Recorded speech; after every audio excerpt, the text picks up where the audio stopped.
Hey, welcome back.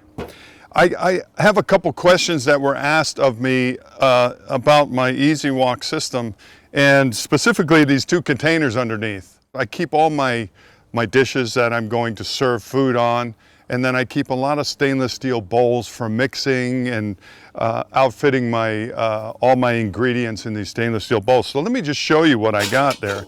So in this container here, I have I always carry some cheesecloth so I can strain out my oil.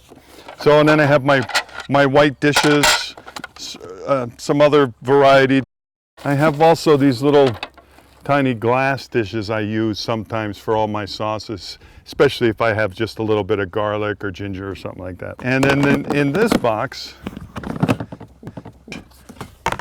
I keep my insert pans. I have these little 4-inch deep. I use those for water. And then I have my oil pan.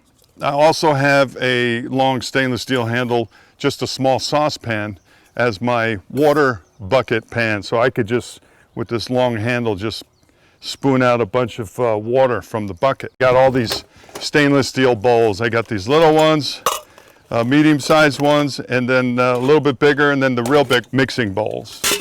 And that's what I keep in these containers. And they're there all the time, just so I have them. One of the other questions I get asked is, what is a good oil pan to use? And the main concern is that if you have the ez-wok complete kit, then you got one of these fancy stainless steel strainers. It's 11 inches in diameter.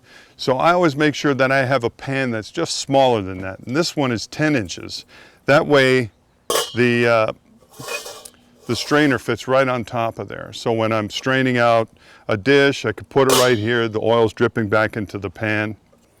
So I just wanted to answer those couple questions about what's in my containers here. So walk on.